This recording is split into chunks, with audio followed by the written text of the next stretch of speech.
Salam sehat, salam sukses buat kita semua. Kembali ke channel saya Tony83 Kalio, teman-teman. Ya, dalam beberapa hari ini kita sedang mempersiapkan beberapa video. Ya, mudah-mudahan bisa bermanfaat. Sebelum saya membuat video kesempatan ini, jangan lupa subscribe, share, like, dan komen, teman-teman. Ya, oke, teman-teman.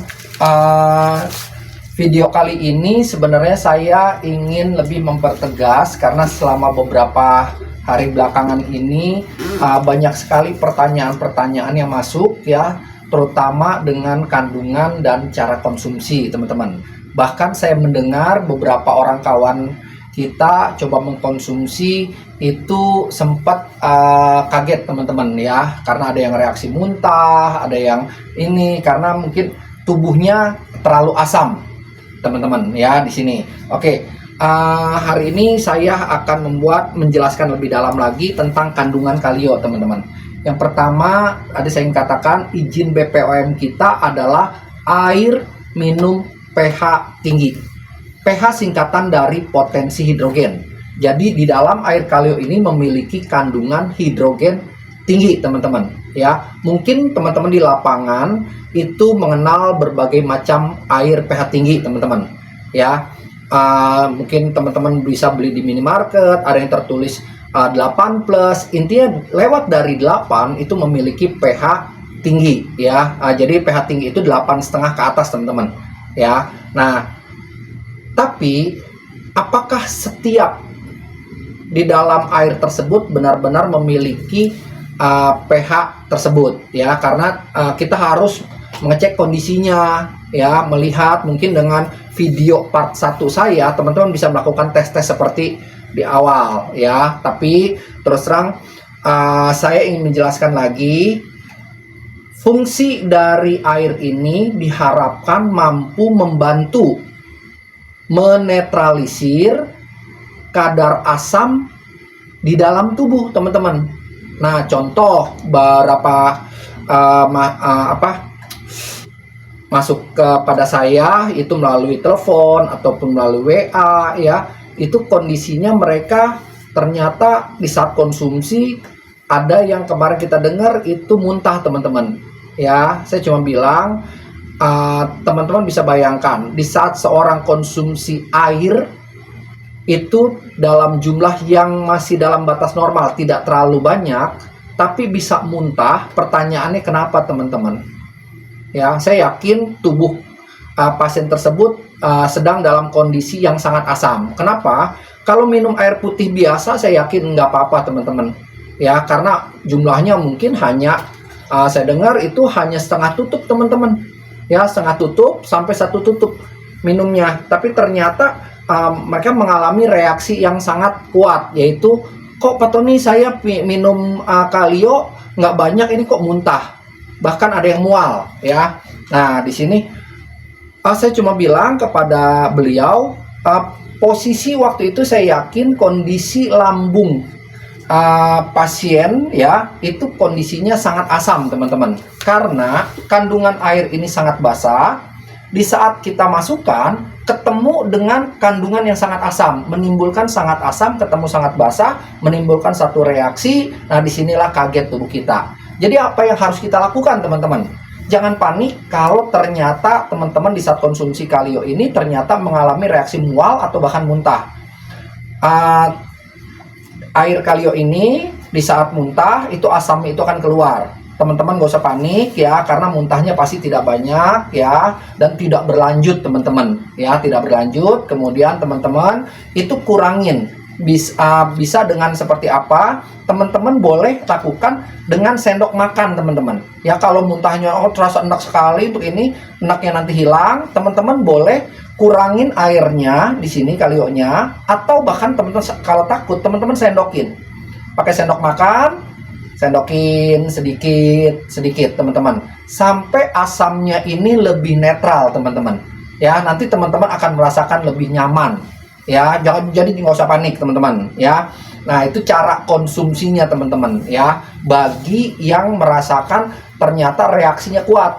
Kalau tidak merasakan muntah atau mual ya seperti di video sebelumnya, pusing, mual atau keluar keringat, itu nggak apa-apa di situ ya.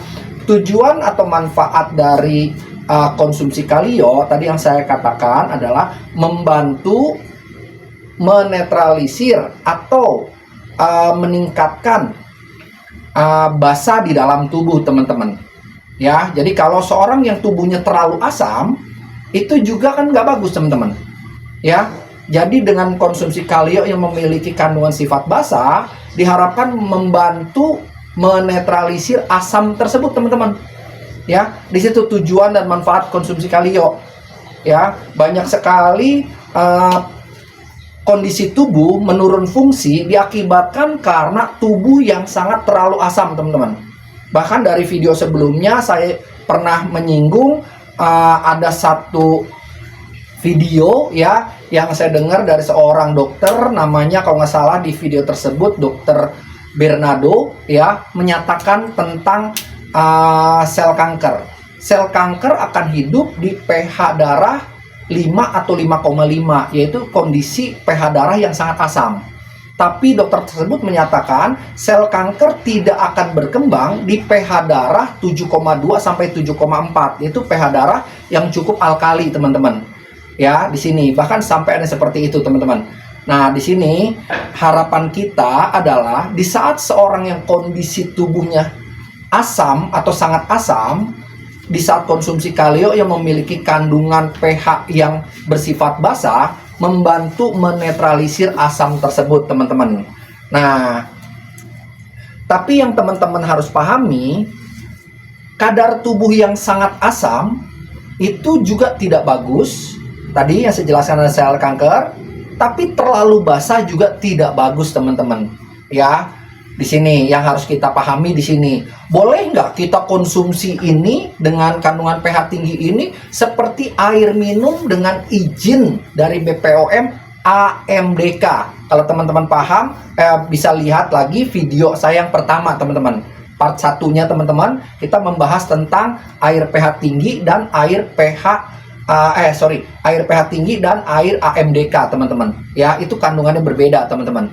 Jadi boleh nggak teman-teman itu konsumsi air kalio itu seperti minum air dengan izin AMDK? Saya tidak mengizinkan teman-teman, bukan tidak jadi kondisinya air ini memiliki pH basa hanya untuk membantu menetralisir asam dalam tubuh. Bila dianggap sudah mencapai pH-nya sudah mencukupi, harus nggak di stop atau dikurangi? Wajib teman-teman. Jadi terlalu asam nggak boleh, terlalu basah pun nggak boleh teman-teman. Ya, di sini bahkan di video yang sempat saya lihat dari pernyataan tadi Dokter Bernardo, kenapa dikatakan untuk membunuh sel kanker itu sel kanker tidak akan bisa berkembang di pH 7,2 sampai 7,4, dan pH darah si pasien itu harus bertahan selama kurang lebih 3 sampai 4 bulan. Tidak dinyatakan seterusnya teman-teman. Ya, hanya berharap bahwa di saat sel kanker itu sudah hilang, ya nggak perlu sampai terlalu seperti dipertahankan di pH alkali teman-teman. Di situ maksudnya teman-teman ya. Jadi terlalu asam nggak boleh, terlalu alkali juga nggak boleh. Nanti jadi alkaliosis teman-teman. Nah, bagaimana ciri-cirinya? Ciri-cirinya di situ ya. Yang pengalaman saya alami. Jadi di saat tubuh saya terlalu asam, saya sering misalnya mual gitu, telat makan. Nah, kondisi kita asam lambung kita naik teman-teman. Suka nggak saya untuk bagus nggak untuk kita konsumsiin? Sangat bagus teman-teman, tapi jangan sekaligus asamnya dinetralin. Terus yang saya sering lakukan, bagaimana sih ciri-ciri bahwa saya ingin menaikkan pH darah saya ya, tapi saya juga nggak mau menjadi terlalu alkaliosis teman-teman ya. Biasanya yang saya lakukan adalah di saat untuk saya anggap adalah terapi pembuluh darah teman-teman ya. Saya tidak membiarkan darah saya menjadi sangat alkaliosis, tapi juga saya tidak membiarkan darah saya menjadi sangat asam teman-teman. Di situ ya, yang saya lakukan biasanya kalau umumnya saya untuk kondisi stabil maksimal 1 hari 1 botol teman-teman. ya, maksimal kondisi 1 hari 1 botol, kecuali mengalami kondisi penyakit tertentu teman-teman, dan itu pun tidak dilanjut, tidak seterusnya. Contoh di video sebelumnya saya ada menganjurkan bagi yang luka karena diabetes itu bisa 1,5 sampai 2 botol teman-teman, dan untuk yang kena stroke ya, saya menganjurkan dari yang 1 botol bisa sampai 3 botol, maksimal di 4 botol, tapi tidak selanjutnya. Dan saya tekankan di video sebelumnya, ciri-cirinya kalau tubuh kita di sini udah mulai terasa pegel di punggung nih teman-teman ya, terus kemudian kadang-kadang bangun tidur ngangkat tangan udah mulai berat, itu udah stop. Artinya apa? Ciri-cirinya saya tebak itu adalah pH darah kita sudah makin meningkat. Kenapa? Karena di saat saya melihat ciri-ciri orang terkena salah satunya asam urat ya, saraf yang sangat asam diakibatkan karena biasanya darah juga sangat asam teman-teman. Nah di sini pembuluh darah kita menjadi tegang ya, tapi kebalikannya di saat darah kita menjadi lebih basah harusnya otomatis menjadi lentur di sini. Makanya banyak sekali teman-teman kita yang di saat konsumsi kalio dengan kondisi izinnya BPOM pH tinggi, yang tadinya asam urat, sering kram, sering tegang, di situ setelah konsumsi ini stabil, itu ternyata kok bisa sampai lemas banget ya, tapi kemudian kita bilang stop. Nah di saat stop itu mereka merasakan sangat nyaman teman-teman di situ. Nah video kali ini bertujuan untuk mempertegas teman-teman ya, karena belakangan banyak masuk ke saya itu ternyata masih belum terlalu paham untuk bagaimana cara konsumsi. Jadi kebutuhan 1 botol sehari sampai dengan ada yang kita anjurkan 3 sampai 4 botol itu tertentu teman-teman, tertentu ya. Umumnya rata-rata maksimal itu 1 hari 1 botol di situ. Oke, terima kasih untuk video kali ini ya. Jangan lupa teman-teman subscribe, share, like, dan komen. Ketemu lagi dengan video selanjutnya di Tony83 Kalio teman-teman. Semangat pagi, salam sehat, salam sukses buat kita semua.